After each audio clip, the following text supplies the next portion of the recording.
Discover Rajasthan के YouTube channel में आपका सभी का स्वागत है। अपने पशु परिचर बढ़ती से संबंधित पार्ट भी कर रहे थे, जिसमें अपनों ने गाय की नस्लों के बारे में जानकारी प्राप्त कर ली थी। आज अपने भैंस के बारे में जानकारी प्राप्त करेंगे और भैंस की नस्लों के बारे में जानकारी प्राप्त करेंगे। उससे पहले अपने भैंस की सामान्य जानकारी प्राप्त करेंगे, जिसमें उसमें सामान्य जानकारी में अपने भैंस का वर्गीकरण सबसे पहले देख लेते हैं कि भैंस को कौन कौन सी श्रेणी में रखा जाता है। भैंस का जो जगत है, जगत उसको जंतु जगत की श्रेणी में रखा जाता है भैंस को, ये तो आपको सबको पता ही है।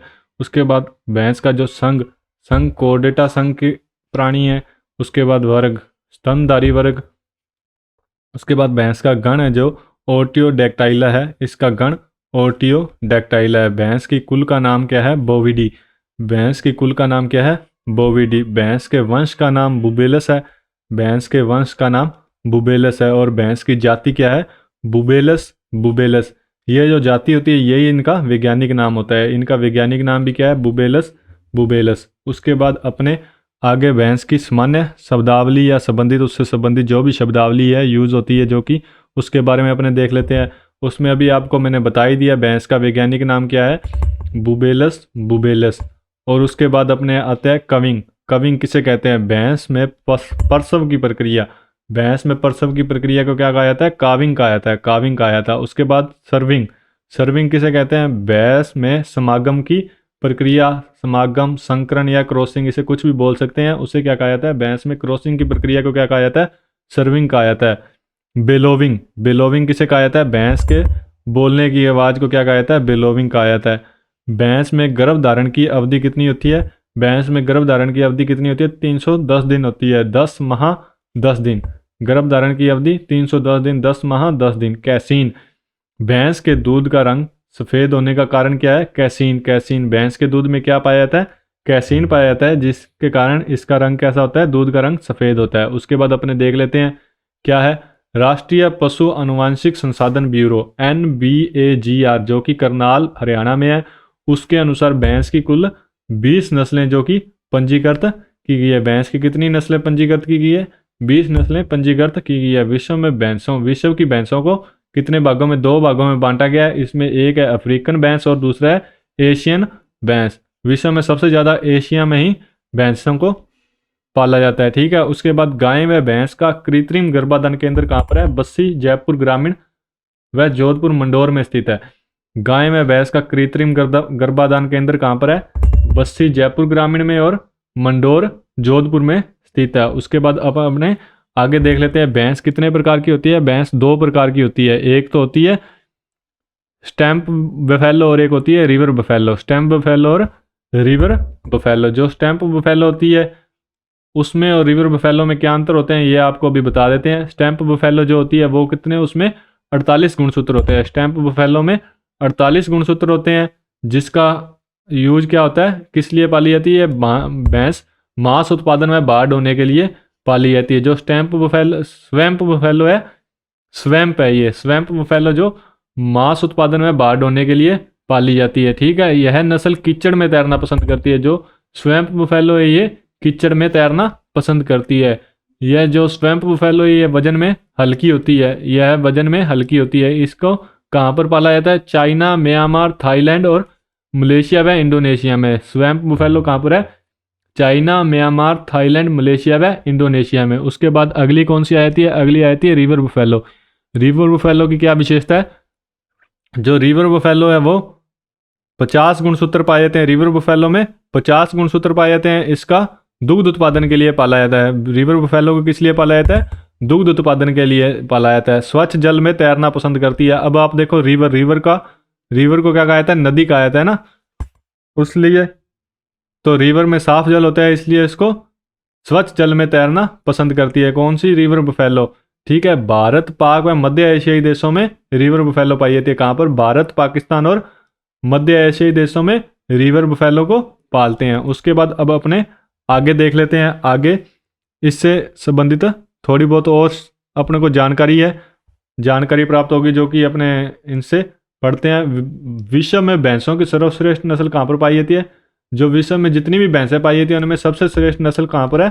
भारत में पाई जाती है। भारत में विश्व की कुल भैंसों का 54% भैंसें कहाँ पाई जाती है? भारत में। विश्व की कुल भैंसों का 54% भारत में पाया जाता है। ठीक है, भैंस पालन में भारत में प्रथम स्थान यूपी और सेकंड स्थान राजस्थान का है। भैंस को पालने में भारत में प्रथम स्थान तो यूपी का है, यूपी फर्स्ट नंबर पर है, और उसके बाद राजस्थान का दूसरा स्थान है। ठीक है, उसके बाद अपने देखते हैं राजस्थान में भैंस प्रजनन संस्थान वल्लभनगर उदयपुर में है। राजस्थान में भैंस का प्रजनन संस्थान कहाँ पर है? वल्लभनगर उदयपुर में। ठीक है, उसके बाद विश्व की कुल 95% भैंसें एशियाई महाद्वीप में पाई जाती है। एशियाई महाद्वीप में विश्व की कितनी भैंसें पाई जाती है? 95%, 95%। जोरागी, जोरागी जो कि भैंसों की सबसे बोनी नस्ल है, मतलब कि सबसे बोनी नस्ल कौन सी है? जोरागी भैंसें। ठीक है, विश्व की प्रथम क्लोन भैंस गरिमा है। विश्व की सबसे पहली क्लोन भैंस कौन सी है? गरिमा है, जिसको 2009 में विकसित किया गया था। और महिमा विश्व की प्रथम क्लोन कटड़ी, मतलब कि कटड़ी किसे कहा जाता है? भैंस की बच्ची को कटड़ी कहा जाता है, जिसका जन्म किससे हुआ था? गरिमा ने 25 जनवरी 2013 को जन्म हुआ था। इस क्लोन भैंस की जो बेटी है उसका नाम महिमा है, जो कि विश्व की पहली क्लोन कटड़ी है या भैंस की बच्ची है, जो कि 2013 में जिसका जन्म हुआ था। अब अपने भैंसों की नस्लों के बारे में पढ़ेंगे तो अपनी सबसे पहली नस्ल है मुर्रा नस्ल, जो कि मुर्रा नस्ल की भैंस है। ये भैंस पश्चिमी उत्तर प्रदेश, दिल्ली व हरियाणा के रोहतक से उत्पन्न माना जाता है। मुर्रा नस्ल की जो बहन है इसकी उत्पत्ति उत्तर प्रदेश, हरियाणा व दिल्ली से मानी जाती है। राजस्थान में यह है जोधपुर, जयपुर, बीकानेर व श्रीगंगानगर व शेखावटी क्षेत्र में पाई जाती है। राजस्थान में कहाँ पाई जाती है? जोधपुर, जयपुर, बीकानेर व श्रीगंगानगर व शेखावटी क्षेत्र में पाई जाती है। मुर्रा भैंस अनुसंधान केंद्र, मुर्रा भैंस अनुसंधान केंद्र कहाँ पर है?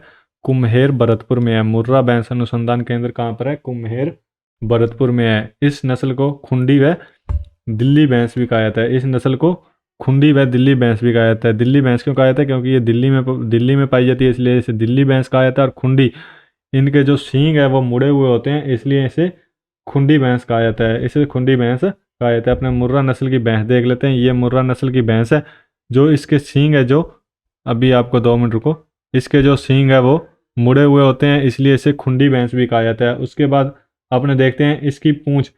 इसकी पूंछ पर सफ़ेद धब्बे व कान छोटे व लटके हुए होते हैं। पूंछ पर सफ़ेद धब्बे होते हैं। पूंछ पर क्या होता है? सफ़ेद धब्बे होते हैं। इनके छोटे मुड़े हुए जलेबी नुमा सींग होते हैं। इनके जो सींग है वो ऐसे करके मुड़े हुए होते हैं। ठीक है, इसलिए इसे क्या कहते हैं? जलेबी नुमा सींग कहा जाता है। ठीक है, उसके बाद इसका वजन, जो इसमें नर का वजन है, नर का वजन तो है 600 kg, 600 kg। और मादा का वजन कितना है? मादा का 500 किलो, 500 किलोग्राम होता है। ठीक है, उसके बाद अपने देखते हैं इसका अन्य नाम आपको बता ही दिया, दिल्ली और कुंडी भैंस। इसकी जो पूंछ है हुक जॉइंट तक जाती है। इसकी जो पूंछ है वो कहाँ तक जाती है? हुक जॉइंट तक जाती है। ठीक है, उसके बाद इसका सिर छोटा व ललाट उभरा हुआ होता है। इसका जो सिर है वो छोटा होता है, और इसका जो ललाट है, जो ललाट मतलब माथा ऐसे उभरा हुआ होता है ऊपर को। ठीक है, इसका माथा उभरा हुआ होता है। इसका रंग होता है वो जेट ब्लैक या चमकीला काला रंग होता है। इसका जेट ब्लैक और चमकीला काला रंग होता है। भैंसों में साधारणतः कुब्बड़ नहीं होता और गल कंबल भी नहीं होता है। ठीक है, ये दुधारू नस्ल की भैंस है। ये कौन सी नस्ल की भैंस है? दुधारू नस्ल की भैंस है। इसमें औसत दूध उत्पादन कितना होता है? 1800 से 2500, 1800 से 2500 लीटर, 1800 से 2500 लीटर प्रति ब्यात, मतलब कि एक बार ब्याने पर 1800 से 2500 लीटर दूध देती है इसका ब्यात। इसका एक बार ब्याने का टाइम काल कितना है? 310 दिन। भैंसों का ब्याने का टाइम काल कितना होता है? 310 दिन। उसके बाद अपने अगली भैंस करते हैं। अगली भैंस है जो महसाना भैंस है। ये जो भैंस है महसाना भैंस, ये महसाना गुजरात की नस्ल है। कहाँ की नस्ल है? महसाना गुजरात की नस्ल है। यह संकरित नस्ल है। यह क्या है? संकरित नस्ल है, जो मुर्रा व सुरती नस्ल के संकरण से प्राप्त हुई है। मुर्रा भैंस और सुरती भैंस के संकरण से कौन सी भैंस प्राप्त हुई है? महसाना भैंस। इसके बाद ये राजस्थान में कहाँ पर है? जालोर व सिरोही जिलों में पाई जाती है। राजस्थान में कहाँ पर पाई जाती है? राजस्थान में जालोर व सिरोही जिले में पाई जाती है। जो महसाना भैंस है, ये वाली महसाना भैंस है, आपको दिख रहा है, यह सबसे शांत स्वभाव वाली भैंस होती है। कैसी होती है ये? शांत स्वभाव वाली भैंस होती है, सबसे शांत होती है। ये कौन सी कैसी भैंस होती है? शांत स्वभाव, शांत भैंस होती है। उसके बाद इसका रंग मुर्रा व सुरती का मिश्रित, मुर्रा और सुरती का मिश्रित कैसा होता है? काला भूरा, काला भूरा रंग होता है, काला भूरा रंग होता है। ठीक है, ये आप फोटो में देख ही रहे हो। इसका सिर व ललाट भारी होता है, मतलब कि सिर चौड़ा होता है, ललाट और सिर भारी होता है। इसकी आंखें उभरी हुई होती है, आंखें इसकी उभरी हुई होती है। उसके बाद इसका दुग्ध उत्पादन कितना है? 1200 से 1700 लीटर। दूध कितना है? 1200 से 1700 लीटर। ये दूध कितना देती है? 1200 से 1700 लीटर प्रति ब्यात देती है। ठीक है, उसके बाद ये गुजरात के समीपवर्ती क्षेत्र में, राजस्थान में कहाँ पाई जाती है? गुजरात के साथ जो भी लगते क्षेत्र हैं वहाँ पर पाई जाती है। इसकी दूध में वसा कितनी होती है? दूध में वसा होती है 7 से 8%। दूध में वसा 7 से 8% वसा इसके दूध में पाई जाती है। सभी भैंसों में सबसे ज़्यादा दूध काल इसका ही होता है। सभी भैंसों में सबसे ज़्यादा दूध काल किसका होता है? महसाना भैंस का होता है। इसमें अब नर का भार कितना होता है? नर का तो 500, नर 500 और मादा कितनी होती है? 420 kg लगभग होती है। ठीक है, उसके बाद अब अपने अगली देखते हैं, अगली कौन सी भैंस है? अगली भैंस है जाफराबादी नस्ल। अगली भैंस की नस्ल कौन सी है? जाफराबादी नस्ल। ये नस्ल कहाँ पर है? मूल रूप से ये काठियावाड़ जाफराबाद गुजरात की नस्ल है। मूल रूप से कहाँ की नस्ल है? काठियावाड़ या जाफराबाद गुजरात की नस्ल है। राजस्थान में सर्वाधिक दक्षिणी राजस्थान में होती है। राजस्थान में सर्वाधिक कहाँ पर होती है? दक्षिणी राजस्थान में। राजस्थान में सर्वाधिक दक्षिणी राजस्थान में होती है। यह नस्ल श्रेष्ठ मादा जानवर का पुरस्कार जीत चुकी है। जो जाफराबादी नस्ल है ये क्या जीत चुकी है? श्रेष्ठ मादा जानवर का पुरस्कार जीत चुकी है। यह एक भारी भरकम नस्ल वाली भैंस है। यह कैसी भैंस है? भारी भैंस है। यह कैसी भैंस है? भारी भैंस है, भारी भरकम नस्ल वाली भैंस है। इसे क्या कहा जाता है? मिनी एलिफेंट बफेलो भी कहा जाता है। इसे क्या कहा जाता है? मिनी एलिफेंट बफेलो भी कहा जाता है। ये देख लो आपके सामने महसाना भैंस की आपके सामने चित्र आ गया है। इसके जो सींग है नीचे की तरफ आकर ऊपर को मुड़ते हैं। जो इसके सींग है ऐसे नीचे की तरफ आके ऐसे मुड़ते हैं ऊपर की ओर। ठीक है, ये महसाना भैंस की पहचान है। उसके बाद अगली पहचान क्या है? इसका गल कंबल। इसमें गल कंबल विकसित होता है। गल कंबल इसको बोलते हैं, जो ये गले का लटकता है ना, इससे गल कंबल बोलते हैं। ये इसमें इसमें कौन सी है ये भैंस? जाफराबादी भैंस। जाफराबादी भैंस में गल कंबल पाया जाता है। इसके सींग नीचे की तरफ ऊपर को जाकर मुड़ते हैं। ये तो आपको बता ही दिया। इसमें इसके दूध में वसा कितनी होती है? दूध में वसा 7 से 9%, 7 से 9% वसा होती है। 7 से 9% वसा इसके दूध में पाई जाती है। सिर चौड़ा व ललाट उभरा हुआ होता है। इसका जो सिर है वो कैसा होता है? इसका जो सिर है वो चौड़ा होता है और ललाट उभरा हुआ होता है। इसका ललाट ऐसे उभरा हुआ होता है। ये आपको बता दिया मैंने। उसके बाद ये आपको बता ही दिया ये भारी भरकम नस्ल है, इसलिए इसे क्या कहा जाता है? इसलिए इससे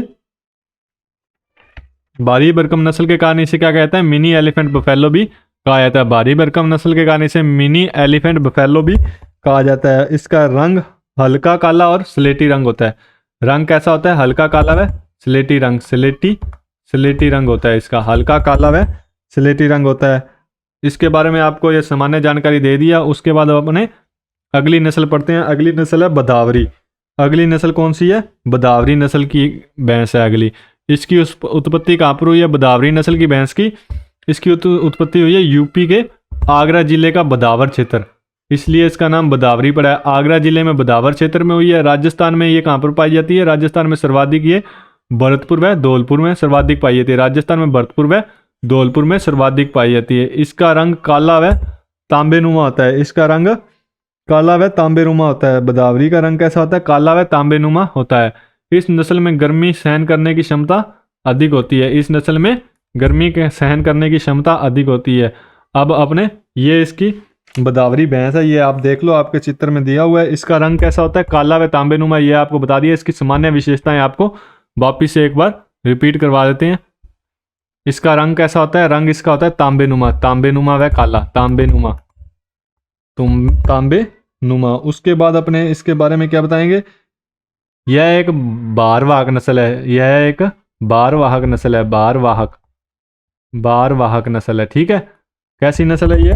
बारवाहक नस्ल है। उसके बाद सींग चपटे व नुकीले पीछे की तरफ मुड़े होते हैं। ये इसके सींग देख ही लो, ये आपको ये चपटे हैं और पीछे की तरफ ऐसे पीछे की तरफ मुड़े हुए हैं, ये आप देख ही रहे हो इसमें।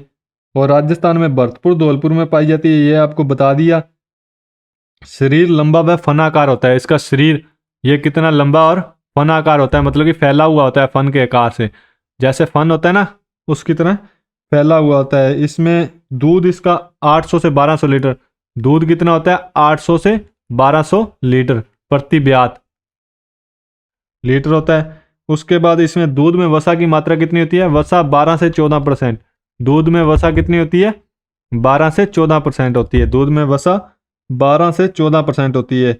आपको ये सामान्य बातें, इनकी सामान्य जानकारी एक बार फिर से दे दी है। उसके बाद अब अपने अगली जो भैंस की नस्ल है उसके बारे में पढ़ते हैं। अगली नस्ल कौन सी है, सुरती नस्ल की भैंस।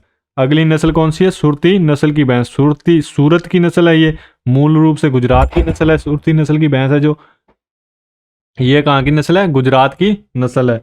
उदयपुर, डूंगरपुर व चित्तौड़गढ़ में, राजस्थान में उदयपुर, डूंगरपुर व चित्तौड़गढ़ में पाई जाती है। इसके जो सींग है वो हंसिए के आकार के होते हैं। इसके सींग कैसे होते हैं, हंसिए के आकार के होते हैं।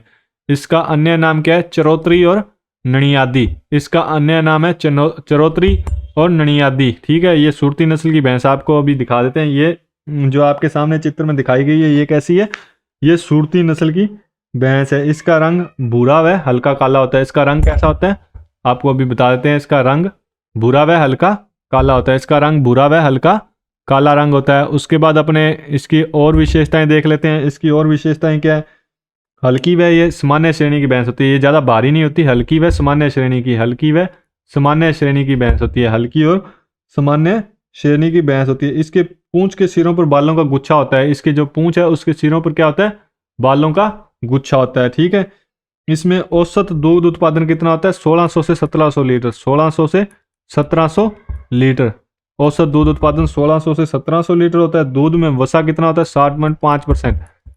दूध में वसा कितनी होती है, 7.5%। पीठ सीधी व त्वचा मोटी होती है। इसकी जो पीठ है वो एकदम सीधी और इसकी जो त्वचा है वो मोटी होती है। ठीक है, उसके बाद अपने इसका देख लेते हैं। भैंसों के जबड़े के नीचे व आंखों के ऊपर सफ़ेद रंग की पट्टी होती है। जो इसका जबड़ा और जो जबड़ा है ना यहाँ पर ये सफ़ेद रंग की पट्टी होती है और एक इसकी आंखों पर सफ़ेद रंग की पट्टी होती है। ये इसके बारे में आपका सुरती के बारे में सामान्य जानकारी दे दी है। उसके बाद अपने अगली नस्ल है नीली रावी। अगली नस्ल कौन सी है, नीली रावी नस्ल। नीली रावी नस्ल की उत्पत्ति पंजाब के सतलज व रावी नदी के किनारे है। सतलज व रावी नदी के किनारे है, जो कि इसलिए इसका नाम क्या पड़ा, रावी। नीली रावी क्यों पड़ा, सतलज व रावी नदी का जो पानी है वो कैसे रंग का है, नीले रंग का साफ पानी है, इसलिए इसका नाम नीली रखा गया है। ठीक है, उसके बाद इस भैंस को पंच कल्याणी कहा जाता है। पंच कल्याणी क्यों कहा जाता है ये आपको बता देते हैं।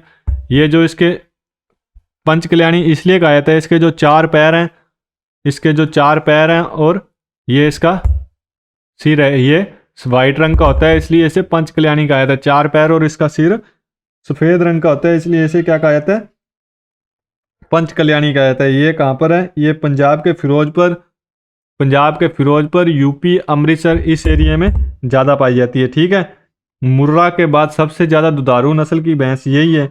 मुर्रा के बाद सबसे ज़्यादा दुधारू नस्ल की भैंस है। आंखों का रंग कजरी बिल्ली जैसा होता है। इसकी आंखों का रंग कैसा होता है, कजरी रंग का आंखें होती है बिल्ली जैसा, आंखें बिल्ली जैसी होती है। ठीक है, उसके बाद आपको बता दें कि इसके सिर पर टीका, जो कि आपको मैंने बताई दिया, वाइट रंग का सफ़ेद रंग का टीका होता है। इसे पंचकल्याणी व पंचभद्रा भी कहा जाता है। पंचभद्रा भी कहा जाता है, क्या कहा जाता है, पंचभद्रा और पंचकल्याणी। ठीक है, उसके बाद इसमें नर का भार 600 kg होता है। इसमें जो भैंसे का भार है वो 600 kg और जो भैंस का है वो 450 किलो है। दूध उत्पादन इसमें 1500 से 1800 लीटर है। 1500 से 1800 लीटर दूध है और दूध में वसा 8 से 10% तक वसा होती है। दूध में वसा कितनी है, 8 से 10% वसा होती है। ठीक है, उसके बाद अपने इसकी पूंछ लंबी व अंत में पूंछ के नीचे सफ़ेद चिन्ह होता है। ठीक है, इसकी पूंछ लंबी होती है और पीछे से पूंछ जो अंत में वो सफ़ेद रंग की होती है। ये अपनी भैंसों की नस्लों के बारे में आपको जानकारी दे दी है और इसके बाद अब अपने अगला टॉपिक कोई अन्य नस्ल लेके आएंगे। और डिस्कवर राजस्थान के यूट्यूब चैनल से जुड़ने के लिए आपका धन्यवाद। Thank you.